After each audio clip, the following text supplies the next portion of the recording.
Hola maestro, ¿qué tal? Vamos a iniciar con el tema del interrogatorio de don Pedro Schmidt, interrogatorio objetivo. Es el tema 2 y nos dice don Pedro varios consejos y también nos platica de los errores que él cometió en consulta y que por muchos años nos dice. Entonces ya conforme los años se fue dando cuenta sus errores y comparando con colegas y todo. Comenta que él tenía un colega médico que tenía llenísimo de pacientes, llenísimo. Y a lo que dice, no era muy preparado el colega, pero la gente lo buscaba porque que estaba muy bien vestido, muy arreglado. Yo imagino que a lo mejor hasta estaba guapo, también eso cuenta para todo, la apariencia física, la presencia, muchas cosas, ¿no?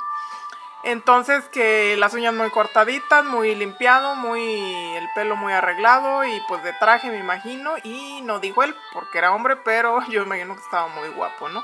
Entonces tenía muchos pacientes y comenta que, o sea, aparte también los trataba bien y luego que era muy puntual.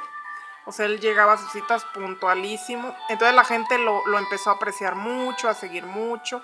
Y pues él empezó a tomar algunas cosas que él hacía. Y también nos dice don Pedro que a la hora de la consulta no debemos empezar nunca con los síntomas mentales. Que era que yo en eso sí cometí de error en las consultas que he hecho.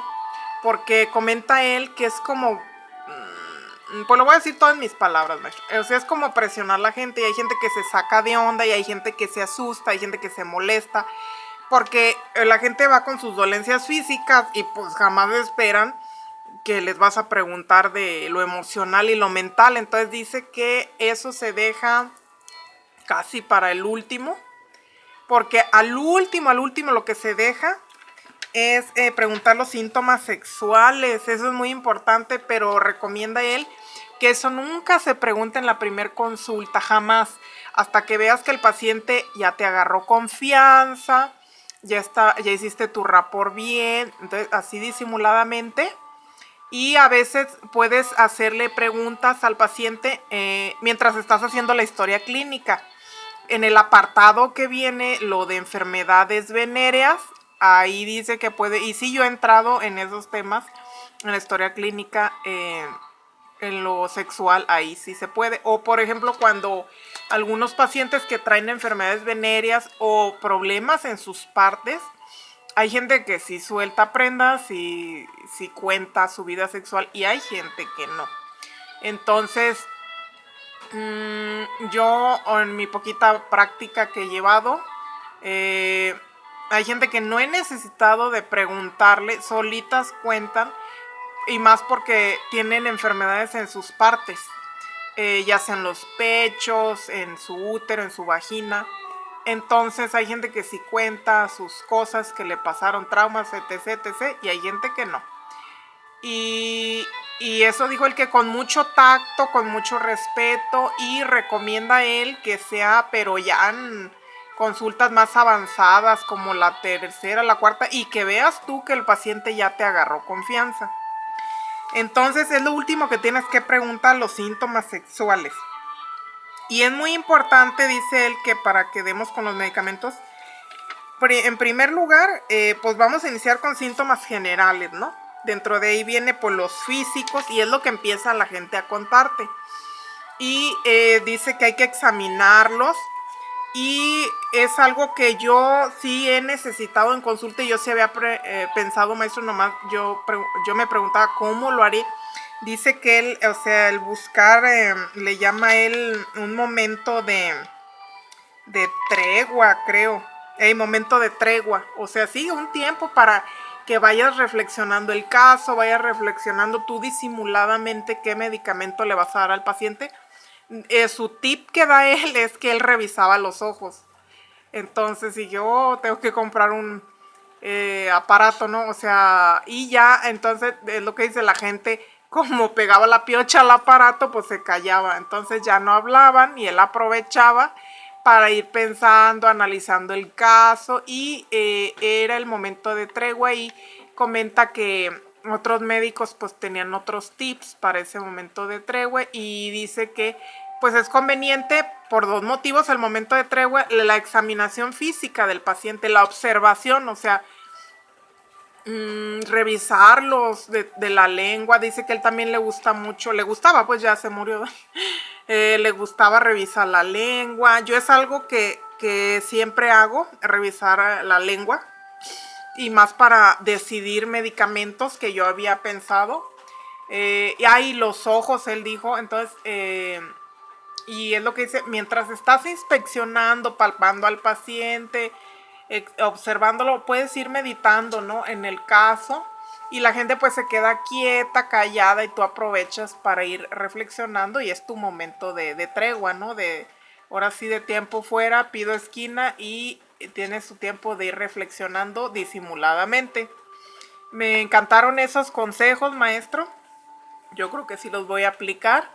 Y sí los he aplicado. Algunos, le digo yo, hay pacientes que sí he revisado que el cuello, la garganta. Y sí, efectivamente son momentos de tregua, de reflexión, que la gente se queda callada, observándote. Y también ellos tienen tiempo de reflexionar e ir pensando qué más te van a contar de su caso, de sus enfermedades. Y qué más les he revisado, por la piel. Y él recomienda eso. Entonces, eh, nos menciona también que, bueno, los síntomas mentales, los sexuales, los sueños, hay que preguntarle los sueños, cómo sueña, cómo duerme, es muy importante la posición. Y me pareció muy importante un keynote que nos comparte de Pulsatila, maestro, que una señora que soñaba con gatos siempre. Entonces, cae en Pulsatila. Yo ese keynote lo desconocía por completo. Y nos dice también que preguntar por los deseos y aversiones alimentarias. Y algo muy importante que a mí me pasa como paciente, yo eso sí lo sé, y pienso que a mucha gente le pasa. O sea, a veces la comida que te gusta ya no te cae por ciertas enfermedades. Entonces, eso también es muy importante. Es una... o sea, preguntarle, coméntale ahí que hay gente que le encanta el huevo y ya no le cae. O la leche ya no le cae. Y era uno de sus alimentos favoritos y que se le antoja, pero pues les hace daño. Entonces, según el tipo de enfermedad. Y nos comenta, pues, o nos vuelve a repetir de que él entre sus cuestionarios, hacía un cuestionario de 32 páginas, muy útil, dice él, para escudriñar al enfermo, pero él nos recomienda pues estas pautas en qué basarnos, ¿no? En estos 5 puntos que le llama, de otro nombre, no me acuerdo, pero, o sea, enfocarnos en síntomas mentales, síntomas generales, síntomas sexuales, deseos y aversiones alimenticias, y el sueño y los sueños, qué sueñan, cómo duermen, si tienen insomnio, todo eso es muy importante. ¿Cuántas horas duermen? Entonces dice él que tomando en cuenta estos 5 puntos o categorías de síntomas, dice que él hizo unas curaciones bellísimas enfocándonos en esto. Y nos comenta también otro tip muy bueno, que no nos extendamos con los pacientes. Fíjese, yo he cometido ese error y una vez lo oí a Juan Carlos también, que yo he llegado a consultar gente hasta 3 horas y dice que no, porque se enfada el paciente y uno también. Entonces dice que las preguntas ya ni las contestan bien porque ellos ya están cansados y enfadados. Dice que con media hora de dejarlo hablar y no sé, yo creo otra media, o sea, lo mucho yo pienso que 1 hora, ¿no? Recomienda lo mucho. Y que lo citemos pues para una próxima cita, un próximo seguimiento y así. O sea, que no nos extendamos tanto porque, pues no, dice que no, es un error, o sea, no se llega a nada. O sea, y es pura plática y así. Entonces dice que pues la gente en general somos, y los enfermos son más egoístas y nomás quieren hablar y hablar y hablar. Y sí, pues dice que les pongamos atención para que se sientan escuchados durante media hora. o sea, los dejemos hablar, que desahoguen todo, y con media hora es suficiente. Y ya de ahí nos podemos regresar para las preguntas, las dudas y todo. Y nosotros pues sí, nos concentramos mucho en lo psicoterapéutico, ¿no? En lo psicológico. Entonces dice que él llegó a tener pacientes que hasta se paraban ofendidísimos de que pues les haces preguntas, ¿no? Mentales, y ya sienten que lo estás juzgando de locos del psiquiátrico. Y sí, sí pasa. Yo me llegó a pasar, o sea, hay gente incrédula que no cree en homeopatía. Hay mucha gente así, le tiene aversión a esto, y más también a las consultas psicológicas. La gente le saca pues a hablar, pues sí, de sus traumas, de sus miedos, y pues sí se les hace chisme o no sé. Entonces mucha gente se enoja, pero dice que hay que explicarles. Yo de hecho, yo siempre he explicado, maestro, yo hasta hice un folletito donde explico lo que es una consulta homeopática, lo que hace un homeópata, que eres pedazo psicólogo o tratas de serlo, para que no se saquen de onda de mis preguntas o de lo que yo espero encontrar, pues, o escuchar o buscar.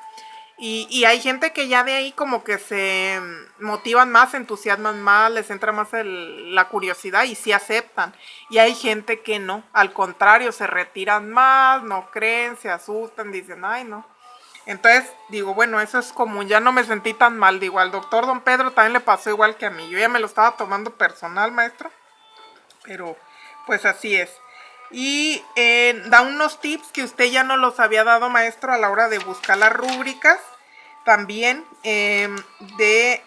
cuando hay mucha, o sea, cuando buscas la rúbrica y hay más de 500 remedios, esas no importan.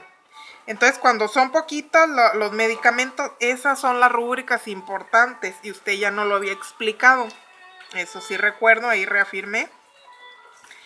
Y pues de la historia clínica nos habla. ¿Qué más? Déjeme checar.